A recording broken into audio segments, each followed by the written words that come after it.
Jula-juli leren. Mongko iki kate laporan nang gone lurahe. Apa sebabe kok kepingin digendingi? Sebab aku wong blater. Sadurunge dadi kami tuwa pancen blater. Lungguh dik warung ambek sak koncoan. Kapan sampai aku diborki mulai step aku. Pancen jari bapak ngono. Ya, hayah. Hati-hati kon yo lek kapan mangan ngombe di warung ojo sampai keborekan le. Kok lek sampai keborekan kon hati-hati tak gepuki ngono Bang. Lah mulane bareng wis iki kate mlaku nang lurah dadi kami tuwa iki, lek gak digendingi gak enak. Masih ono terop lek ono hayah gak rame. Usume wong wis padha mule aku gak mule. Pancen gak duwe dhuwit gawe bowo. Apa sebabnya aku kate laporan kok njaluk digendingi pikir susah rek. Jadi kami tuwa, jenenge wong jadi kami tuwa gak duwe bojo kepingin rabi, bareng wis rabi duwe bojo 3 wulan mati. Lho, iki ana wirayate rek. Lek pacarane 20 tahun. Rabi 3 wulan mati sebab ngene. Biyen wis janji bojo, Kak, masih besok di Peganjar ya apa ayo tetep wong loro. Iya, Dik, ngene aku. Bareng wis dadi manten padha gak nyambut gawene. Bareng oleh 2 wulan bojo takon, Kak, ya apa iki padha gak nyambut gawene? Ya apa Dik ayo padha dolek ngene aku. Bojo nekat wong pancen wis cinta. Wis bapakku sing nyambut gawe sampean lon-alon golek penggawean. Masih abot tak lakonane jari bojoku. Ya Dik, wong pancene wong cinta. Bareng budal teko omah lawang dibuka berangkat. Centing di sing sekti. Perasaku lak yo dodol tang rombeng tambah bu tangoki enggak dadak becak. Aduh remah. Tak larang bi aku lo tak larang gak gelem polahe kayane akeh. Kemululusan sampai mati. Bareng wis mati oleh 3 wulan oleh 15 dino gak kuat pikir tok ketokan ngelencer aku. Ngelencer ono di expo kono. Wong luar biasa, wong lanang wong bedok, lanang tuwek enom kempong perot akeh.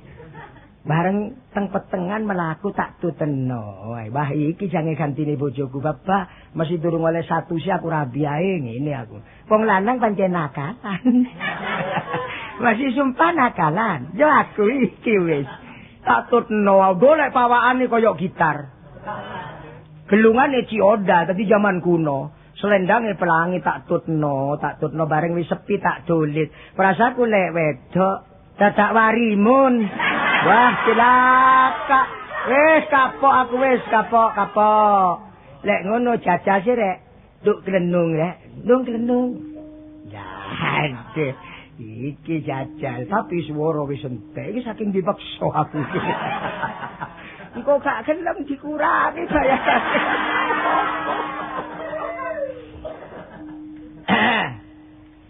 Maka tinting kula lak roro geledek adek mo sengah. Jok susu guyu dhisik. Make ratin sing kok tak tero mung candek adek montengah. Kok maki guyu kon peksore wong gak ngerti kok. Ini maki dendeng aku gak seneng.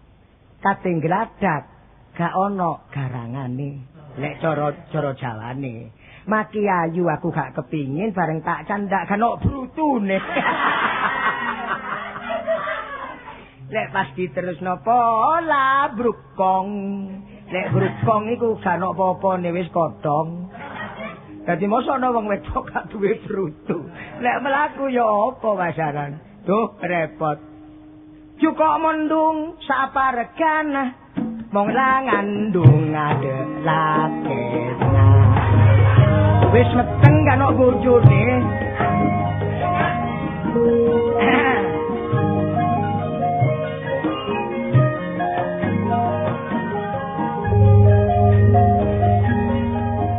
pangapora meleapen jung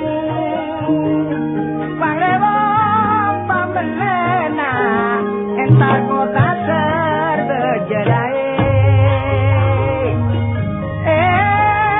pangapora mulai ngejung panglewong membeda salah nyon pangapora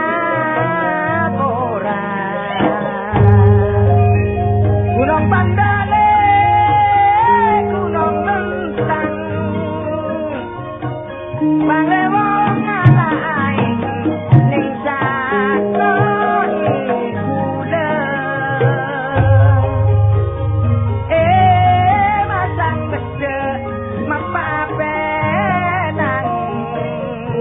jaya gila lanceng keni saronane mate areng krelu panewong cuko mendung nek lemah bayi kula tak kelar badan seneser jaga tedung maenga bayi Aduh tangi turu pancen eling ae wong pancene wong cinta ngene iki yang berbes milih ngempet tidak ngempet ya apa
Kesel. Aduh.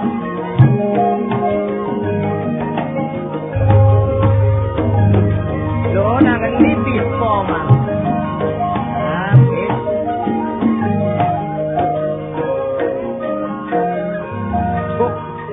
Sampai lali kate laporan sampai lali rek aku kate laporan gending bajakan rek kunoan ngene ning nong tung tak tong dong dang tak tung prong dong kita kentak tung tok dong kita kentak tung tok dong dang ding dang didok didang ding dang didok didang dong dang kita kentung prong tung tak glong glang coba sih gendangnya glong glang blong-blang, gila diuli keras. Ning nong kebo keliru. Tumpak dang kita kentung trong kentung tak glong-glang. Jajar rek. Berangkat nang keluar.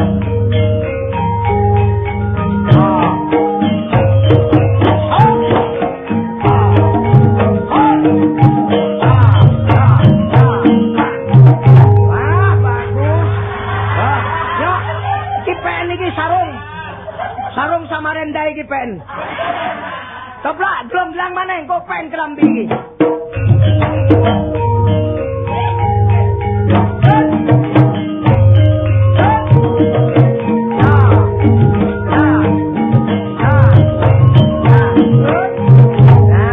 Bagus. Yo kelambi mbek ujeng iki pen mbak aku mulai kaya Tarsan. Kayak kaya Tarsan kuto. Coba sepisan kas berangkat.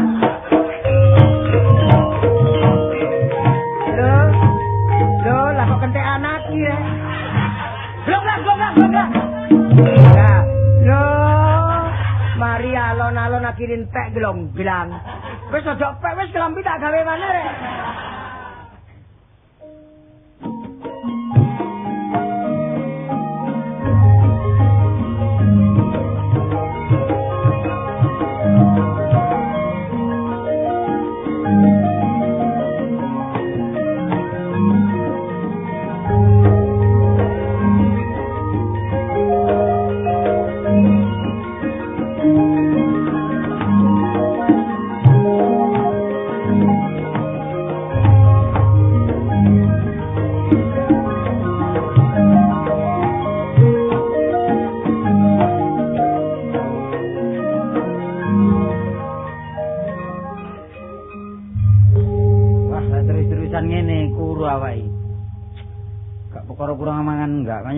Gak enak. Bengi gak iso turu, kepikiran. Wong lek wis kena penyakit cinta wis ta, sapa ae. Lali sembarang. Lali apa sembarang gak duwe. Gak lali kok nyene gak gablek. Cuma sing penting ku niat. Masih gak duwe lek duwe niat lho. Wis ah, umpamane aku kepengin sepeda lho lek duwe niat. Masih gak duwe apa-apa. Ya cuma kepingin tok. Tapi wong antas sing ini karo aku lho derajate ya padha cuma ndek iku rondo, masih rondo gak peduli. Aku biyen semboyan, gak kena perawan rondone. Ben wis tau pacaran barek aku. Wis tau tak kei tanda mata. Ali-ali, cuma ya ilang matane. Cuma ya emas. Tapi yo gak akeh, sak gram ya. Tapi ya sepuan. Tapi gak kena semono, wong cinta gak perkara donya. Sing penting ya berpaduan jiwa di antara jiwa. Situ cinta saya cinta kawin beres. Iki kapan kawin iki? Lek ngomong ya iso ae tapi pelaksanaan iku angel. Dinane iki aku semayan. Panjenengan dhek karo aku ben wis jatuh karo aku. Jatuh cinta. Cuma ya alangan aku nang Kalimantan karepku ya golek syarat ge rabi. Tetep bareng nok kono aku krungu-krungu wis dirabi uweng. Pas nene baseman aku lek uweng. Loh, Pin. Ngomong dhewe ngene kene lho. Ku nanti di pinggir kali Wonokromo. Kok gak enak muncul. Kan lumayan lho nggone gak enak tok. Lho la iya. Lupute ngisore tol lho kene. Lah anak bis larat. Lho gak apa-apa sing penting lak gak ketara ta. Dadi delok teko dani gak ketara lek pacaran ngono lho. Sak rempon. Ngawur terima wong kate adus. Oh, iki lek jane sing nyekseni ambek nono anggang-anggang to bajul bareng lak ero ta. Oh, wis panjang kono ono. Bakron.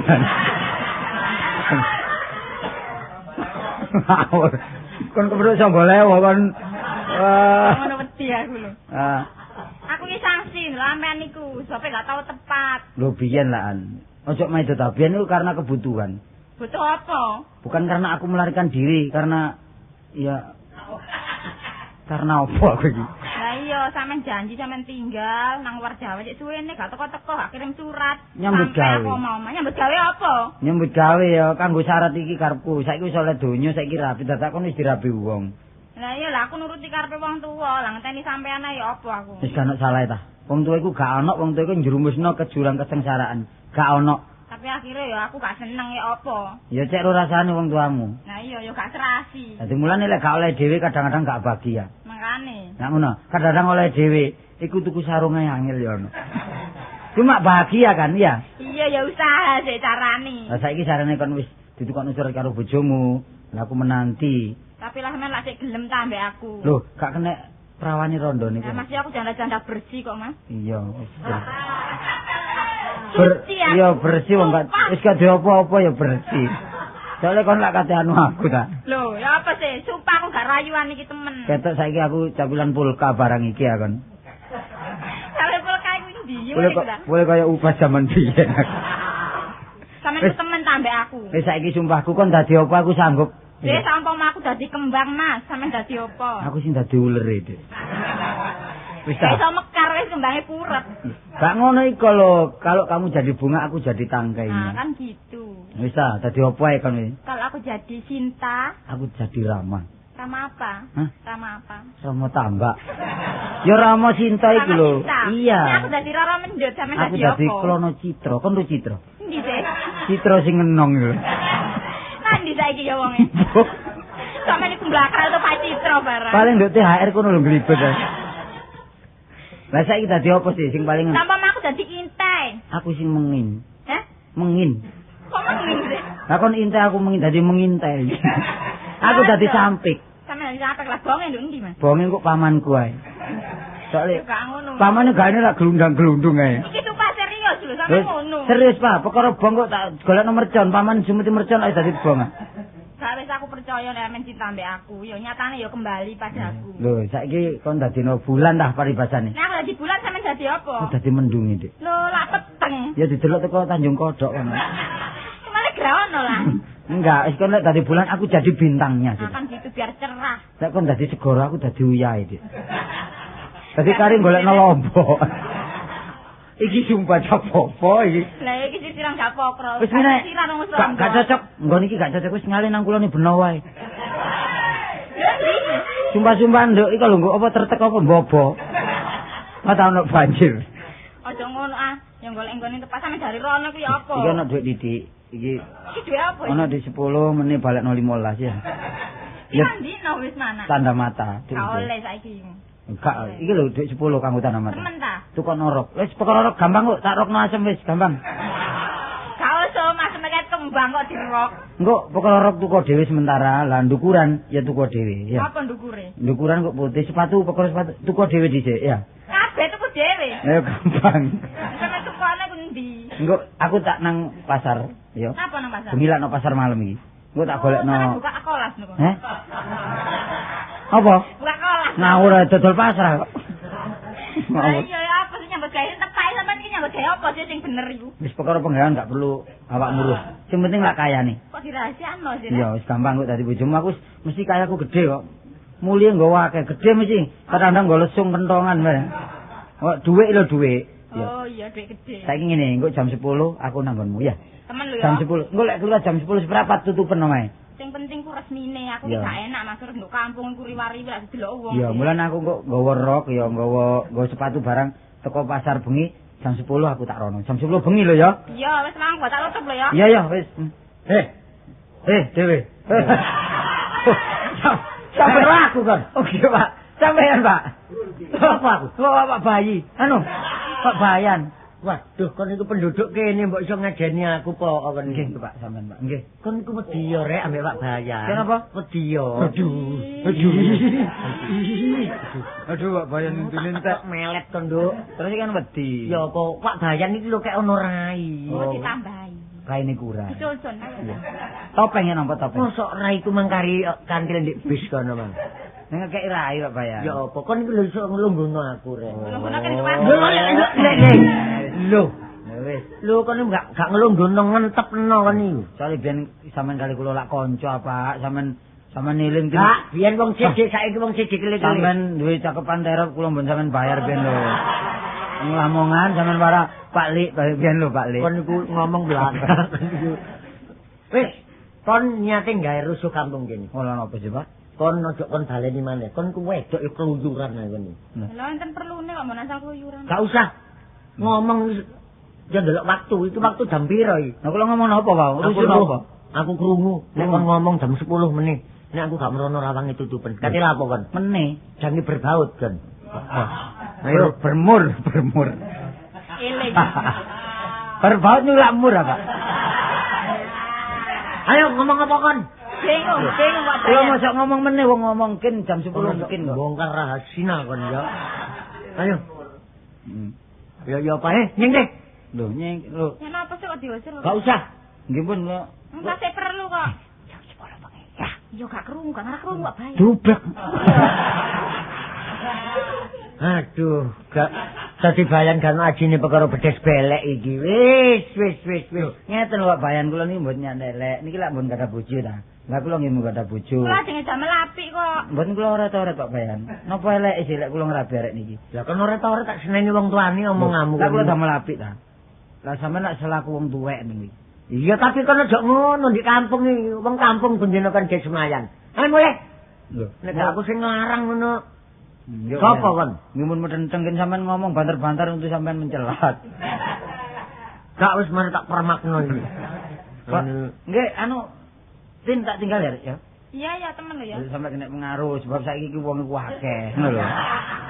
Wong iku akeh ngomong. Ngomonganmu kok nglibet ae sih lho kon iku lho. Lho, mboten. Kon iku tak larang, aku iki selaku bayan di kampung kene iki. Nek wak bayan ngomong sak kecap mbok gugun. Nggih, kula niki mboten ngomong aku coba Patir kula kena pengaruh sebab wong cintane lak abot ta Bayan. Oh iya. Kok sampean juga tau ngakoni ta Bayan? Iya ya. Lah nggih, lak tau sih sampean niku. Kon iki ngomong ta medeni aku kon iku. Lah lak tau ta. Mulai dina iki aja dibaleni maneh. Ayo mulai Kartolo. Mbok Bayan gawe hati-hati. Mawon. Bayan ono hati-hati ini. Godek sepatu ya iki. Dek tak tinggal ya, Dek? Iya. Pak Bayan, halo Pak Bayan. Yes, mulia. Sampai ketemu lagi Pak Bayan. Wah, masih gak ketemu maneh. Puntene mawon Pak Bayan. Aku gak nglarang lho, Nduk, aku iki, Nduk. Mbok mano kon niku karo kon niku gak elek-elek arek lho sakjane. Dadak kon dikenal arek ceketer-ceketer. Zaman saiki ku ya ngene ya, ojo murih gantenge, gagahe.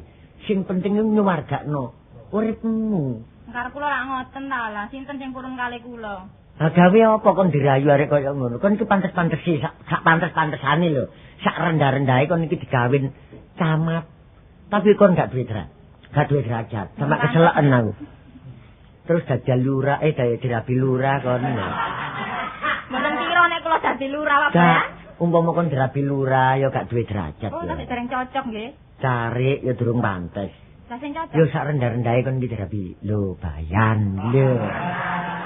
Bayan sing kira-kira koyo sampean ngoten nggih. Lho masih gak kaya aku, umpama aku ya kenek lah. Mboten apa-apa sampean ngomong mawon. Wis perkara pakaian gampang, sepatu wis ayo nang Wonokromo. Sampeyan kembasaken. Gak ngenteni ngesulno dhisik lho. Sampeyan kuwi blok. Gak kuwatir nek tak rabi, Dik. Lho ya apa? Gabah di omah iki wis kari rong tompo lho peken wis babah. Rong tompo. Iya. Sampeyan niku gabah ditawakno mbok berase. Lho roh omahku tak tingkat. Pundi? Lho lha iko sebelah iko. Ya apa? Lho iya iko lah terus karepmu ya apa? Lho tinggal nyingkris temen aku iki. Nyingkris gak pamitan. Wah tini iki temen wis kadung mancep karo Kartolo.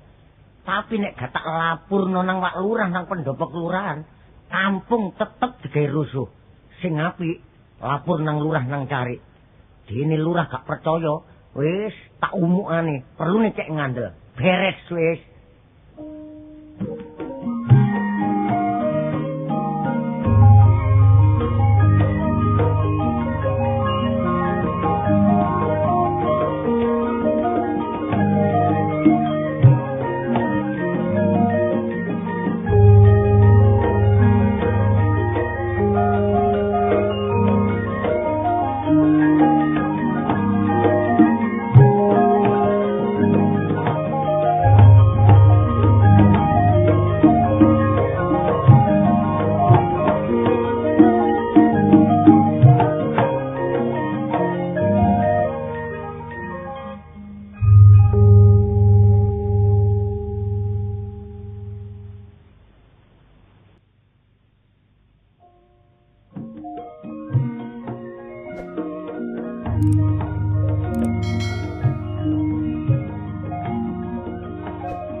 Dadi wong tuwa kaya aku repot tangguhane.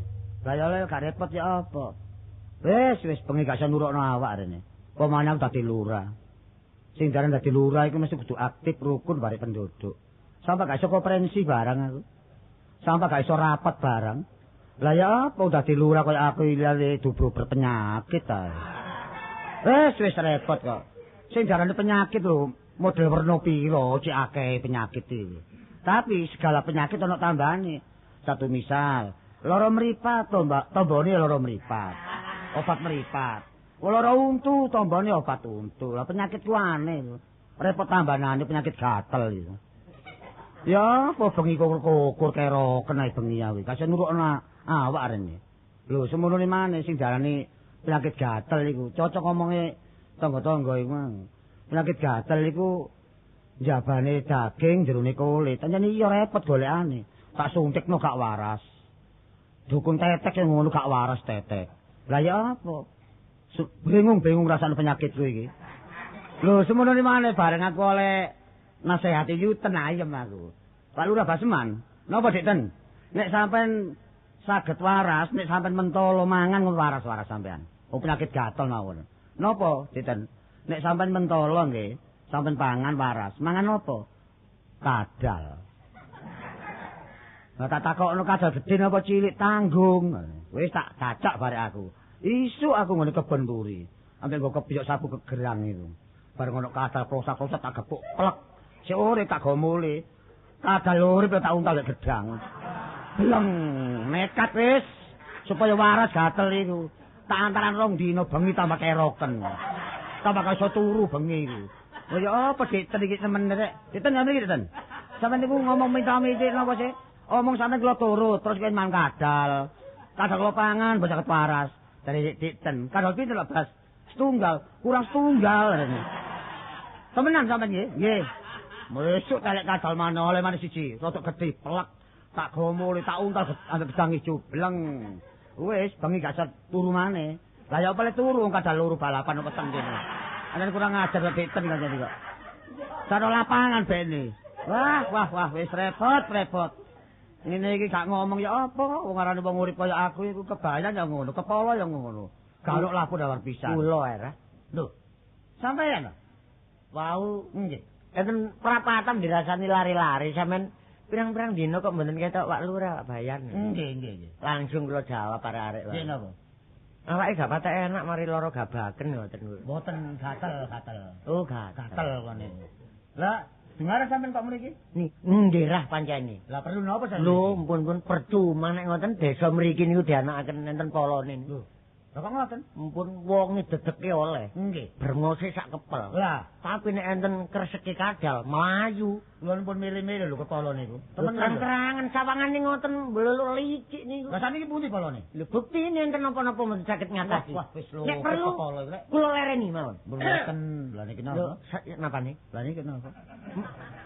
Duh, ngrasani Dik Bayang. Nggih ngrasani kula. Rasane ngene wae. Pinter rek kekon sandrasan. Nggih, mulane awake gak iso kuru lemu terus. Ngeten kok lemu ya napa sampean to? Oh, ngeten. Kaya napa? Nyek war ngeten iki. Napa nyek war ngeten? Nyek menawar ngeten iki. Nek kula niki lek enten napa mesti disiki. Sebab sampean tak eling. Sakniki dugi pemerintah dientenaken Siskamling. Lho, seluruh. Lah nggih, lah kok sampean kula dirasa enten napa mlayu dhisik ya napa? Lho. Kula mau ngomong napa sing lurai? Ngomong mlayu dhisik ngoten kok. Sing maksude nek enten napa-napa, misale ribetan napa-napa. Lah, misale enten tawur-tawuran. Lah, polo mlayu dhisik ngatasi ngoten. Ngoten ta. Nggih lek sakniki. Lek wau lak mboten. Brengose sak kepel ana apa-apa per ngoten. Lho, maksude niku brengose sak kepel nek enten napa-napa per enteng mlayune kula. Sing enteng sing ngrasani. Aja. Mangula dengandeng niku lek mboten dicukit mboten iso ilang. Ngerti ya, terus ngrasani terus. Kula ni wong sabar, tapi nek kesabarane terbatas entek laeni. Lek pun sabar kula entek mati lurae yo napa sampeyan. Pun ngeten nggih Dik Kala. Yo no kalih bayan pisan. Nggih. Sing penting kula takon yen napa keamanan desa niki. Nek boten kula sing ngatasi, pun tetep rusuh desa mriki, Dik. Cocok nek ngoten ngomong sampean niku. Lah polo nek napa polo nih? Niki rak ngeten nah. Tak pikir-pikir lek nurut lapurane kebayan niki. Dek desa mriki niki enten sing jagoni. Lho. Lho, nek sing jagoni kan ndelek batone mawon. Wah, lurae ngeten ae. Lah napa sih ben ngoten? Maksude niku sampean kandhakaken yan, sampean sing ngeru dhewe yo napa? Maksude kampung mriki lho enten sing lanangi. Lho, lah sing medoki men enten ta? Ngene ae lek ngoten yan, sampean kali kula dadi wedoke, lurah dadi lanange. Ya no, sampeyan niku lho ngomong kok pecot-pecot aja ngomong sampean niku. Niki ngeten lho lurah cekak-cekuk. Sampeyan ngomong niku cekak cingkrange ya ngoten. Lah, cekak landunge dadi masalah cekak ciute. Cekak cukupe ngoten lho. Lah niku. Ya napa ya napa? Ya, niki lak ngeten. Nek nurut lapurane arek niki, nggih arek niki. Nggih. Niku dek desa niki enten rondo rak ngoten. Oh, terus? Lah rondo rak balik bisa bowong lah. Lho. Kartolo pun kena pun. Lah. Sinten? Kartolo. Mboten loro. Sinten lho ngomong Kartolo? Wah, masalah ya apa sih? Kula iki duwe duduk Kartolo menenten. Duduk kula Kartolo mboten enten. Pun rah. Molo pilek panjen. Sampeyan niku Kartolo ini lho. Lah kita Kartolo napa sampean? Nek asale jenenge bibite niku Kartolo. Ada wong pun kula ero surat penduduke ka Karto NO. Kartolo napa niku? Masalah iki kepolo ta ya apa iki? Kartolo. Dadi jelas nggih. Nah, Kartolo. nah. Sing glibet ana merondo niku. Cocok. Lho, mbok. Atau kompenoy. Lho, Kok kompen dia sampe? Lah sampean ngajak sawung galingan. kulo mengenge koyo jaran mulia. Kalau ndep-ndep friend. Lho malih sawung galingan. Polo kebayan. Nggih. Sampai semerep kedudukan kula. Semerap. Kula adalah kepala desa. Nggih. Kepala stasiun. Dede, kepala nongko. Kula kepala desa. Nah, cocok. Tapi nyambut gawe mboten cukup kula tok. Nggih. Enten andan-andanane. Nggih, Enten enten lurah, kebayan, Nggih. racik. Kok racik? Cari. Oh, cocok. Kepala. Nggih. Mboten cukup kula tok. Mboten Kula cukup. sampeyan bantu tenaga kula. Nggih. Dina niki jam iki. Monggo Hari ini Ah. hari kiamat. Loh, yo no. Dina niki sampeyan kok tugasaken jaga keamanan. Kula berangkat kula lurae. Orek.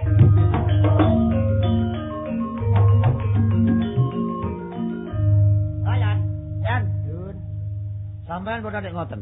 Boten nek pilih kasih. Lho mboten. Boten nek jiji kali penggawean. Ora napa. Nek kula kok tugasake jaga keamanan, kula bayan berangkat jaga keamanan juga.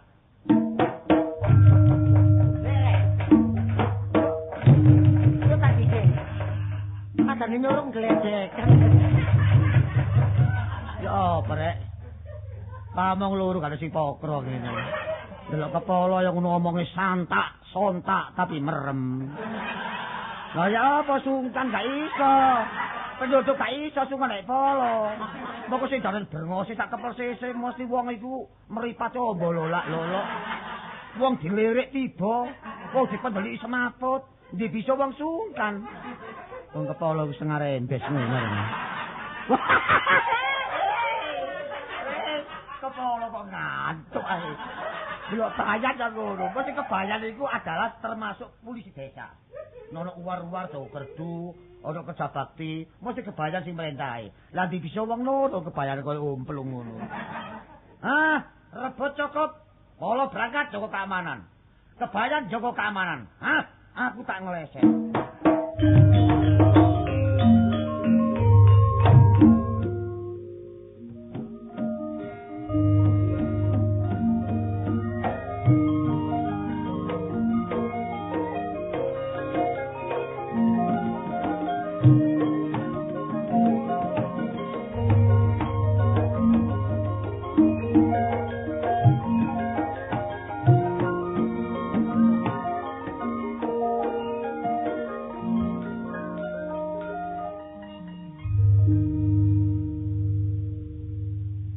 kampung ambek Sokran iki ameng-ameng nyawa.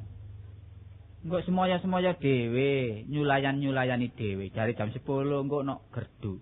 Saiki wis jam 1 gak teko-teko nandi. Lho, ora apa? Kok malah koyo kucing gering lho. Wah, kon iku medeni kancamu ae kon. Kon berapasan kon. Kon iku nek ngopo mendelik-mendelik ngono ta? Ayo, kon liwat kok ngene. Aku lak wedi nek kon step. Kon liwat kok ngene rene pendosa niku mati. Iya. Lho, sakakno kon mari. Lho, apa sih? Lu tak dengki ambek aku Sapari iki medeni aku. Kon aja ngomong ngono cuma-cuma lho ya. Bareng ngono tak paling dadakno petik. Oh ya weh. Yo petik akeh sing nakal. Kadang-kadang ku nek ana lampu padang ngono sangat nawan. Iya. Lah iku ketok petik wedok ri. Iya. Tak cekel ambek aku. Paten ku petik kalau sing duwe ya. Ah, lodong. Tak dol payu iki 1.500. Iya. Bareng tak go mule, tak pondong gak tambah sih tambah antep. Antep. Tambah suwi tambah abot. Tapi lah gak muni ta? Gak muni. Muni kruk. Derek anake. Ran, liyane kok Dik ngomong iki. Lho, babon iki ndelek anak. Iya, tapi jam piro babon niku? Bengi jam 12. Mosok jam 12 babon ngletek. Oh, mari kaudanan bene ndelek anake. Terus anake ndelek mboke. Iya. Kiyok. Gran. Kon kok iso njiwahi koyo petik ngono. Terus mbokne kruk. Tak cekel ambek aku. Keok.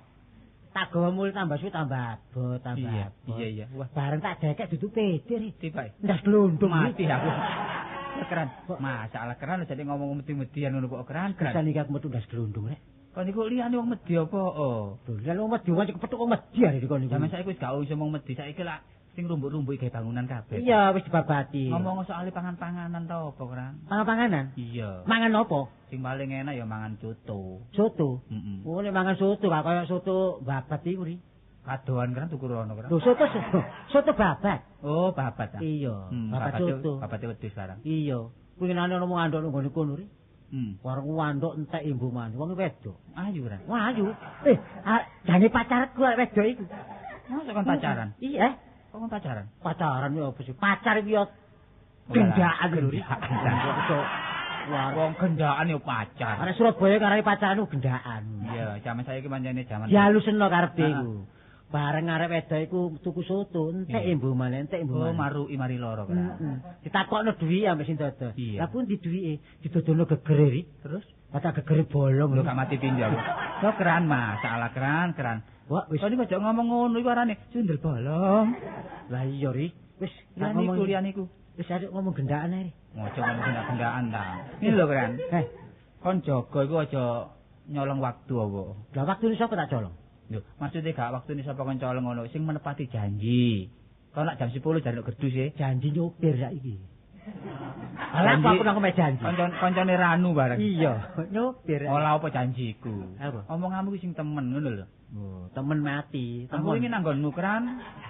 Gak kepethuk kon, saiki kon nyulayani maneh. Kepethuk apa wong saiki wayahe jaga ya kepethuk no gerdu kene. Ayo kotekan sing enake. Lho, lah kotekan, ojo kotekan. Lah apa jaga kotekan? Lah gak iso turu wong. Keliling, dadi kok wong sing turu tangi. Kotekan iso apa enake rek sapare mek Sokran le. Lho, iya sing ngrungokno. Nah, kaget sing gak seneng ya apa? Ngene omongi, sapa kotekan iku? Sapare mek Sokran. Arek pancene garu dur arek iku. Lho, kok enak wong turu kotekan. Dur kok melok transmigrasi. Kene bales aku. Dur aman iki. Ayo kotekan dilek. Kok duwe alat kotekan. Sendi kotek. Lho, lah iki apa lah ambek tangan iki iso enggak? Ya wis kan. Ngene ya.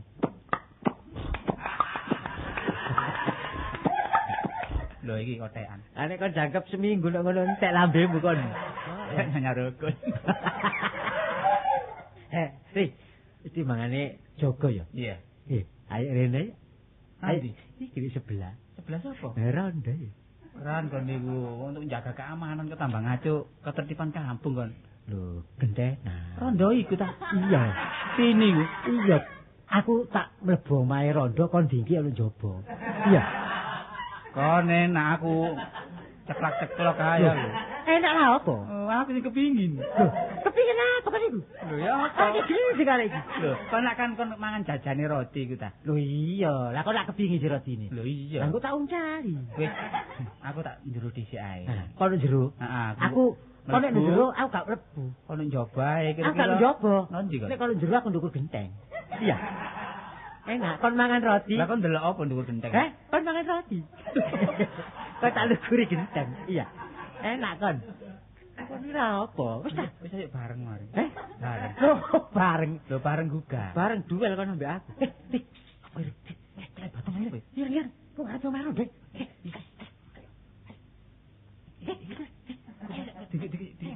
Dikit.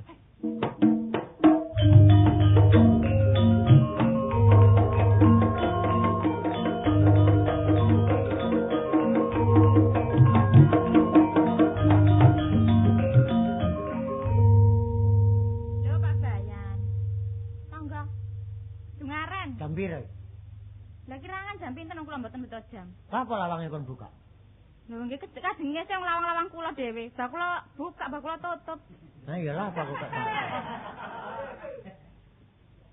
Ya sal petengan. Lampu-lampune padang. Ambekan sampeyan ngurus lampu, bah kula pateni, bah kula banting lampu-lampu kula dhewe. Nah ya suwe-suwe kok ngecuwes ya aku iki. Iku kamare sapa ae? Kamar kula. Sing ngarep iki? Lah kamar kula niku sing padang. Nomor loro. Kamar toyol. Tak. Wis tak grosakne. Sampeyan niku lan apa? Lho.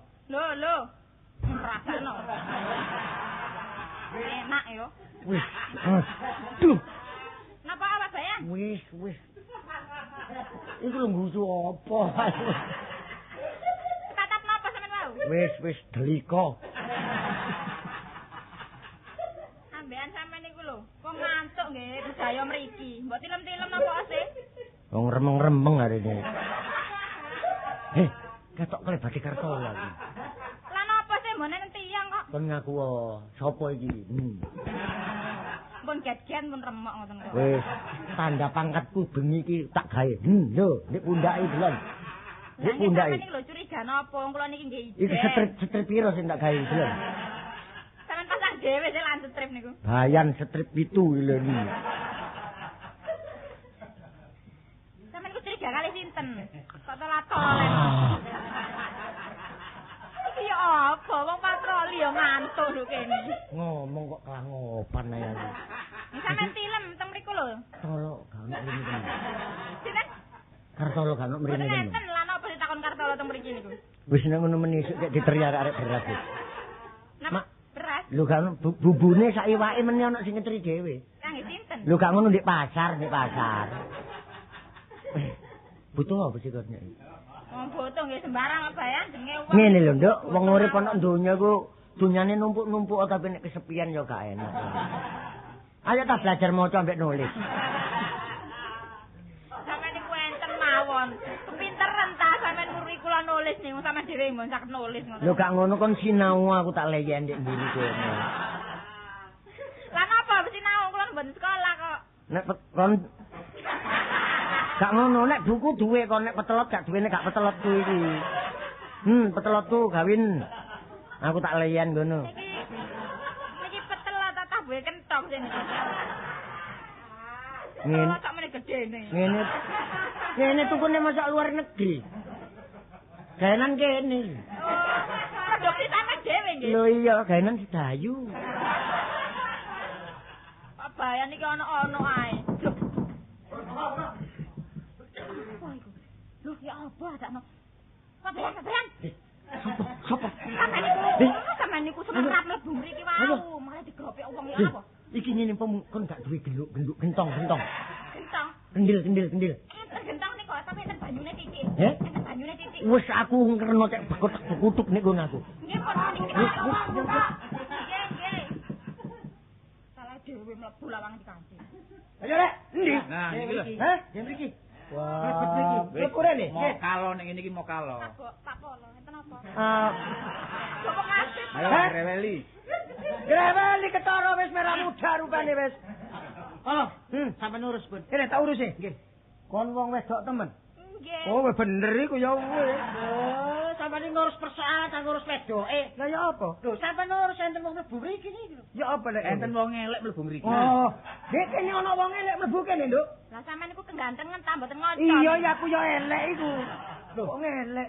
Boten ngoten, mriki klebon wong lanang ngoten. Kene klebon wong lanang. Nggih lah sampean wong telu niki wedok ta? Iya lanang, bener wis. Ayo wis mulai wis. Lolak ngono. Wis ngene saiki tak takon. Nggih. Sing klebon wong lanang sing tetek bengek iku Bang sing penting Kartolo mlebu rene wis. Wis sing wis iki. Lan apa Jakarta mriki niku? Ae ngaku ta. Lho, iki kok ana sandal. Lah, Sandale sapa iki? Sandale bapak. Wong bapake gak ana wis suwe kok. Ana sandal rene. Niku paman mriki. Kapan paman rene? Paman wis dosol bebek kesusu niku. Ada susu. Nggih. Wah, sandale dudu lek pamanmu aku ro nomor 38. Iki nomor 42 iki. Sampean niku pola kok sampean neliti sandal sih.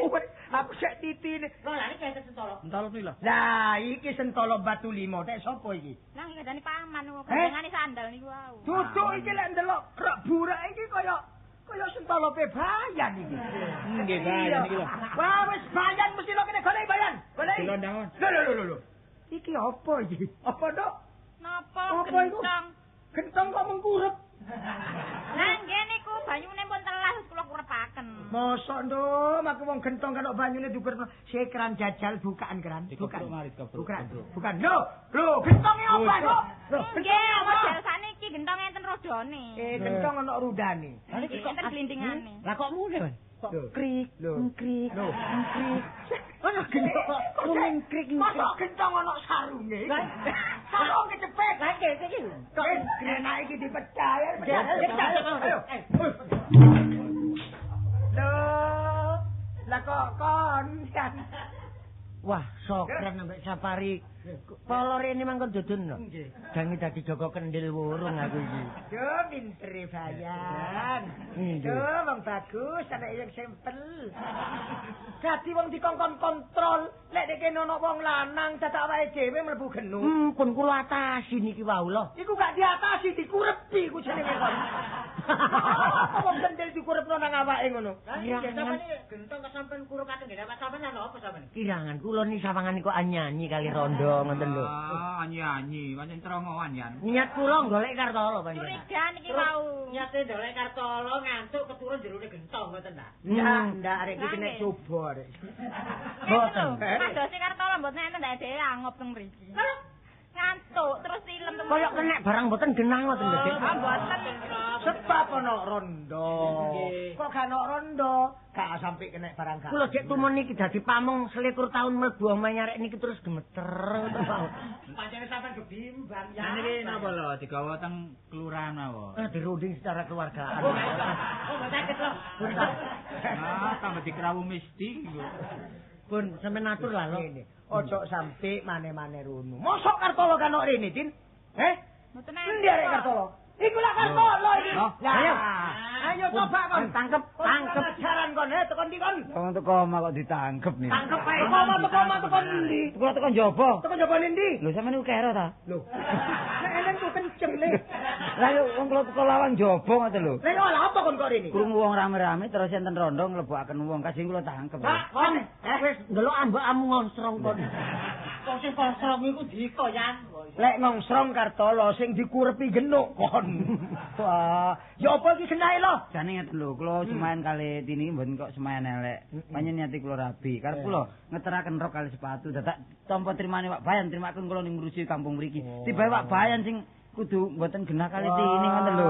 Yo ngono yan kon yan. Rayu kula. Lho wis suwe ngono gak aku. Makane turu jerone gentong. Ada aku krungu peno Joko yang ngrasani tini Bang. Sapa ngrasani? Peno mbek Sapari. Iya. Lho sing patrol mek kebayane kan sing pokro. Kon ngeten sakniki nggih boten apa nih? Jepura nggih Pak Bayan mboten salah, kula mboten salah. Pokok lek dina kula kemanten kali tini niki monggo sampean ruwa-ruwa ngoten. Oh, jok kuwatir le. Jok kuwatir tak tangkepno gombeng wis jok kuwatir. Oh, gombeng. Kok sing ngene tok. Gombeng iki. Gombeng. Apa? Leang-leong. Iya. Oh nggih, Iya, iya, iya. nggih pun monggo diseni. Malam Minggu ngarep niki kula kawinan. Iya. Monggo.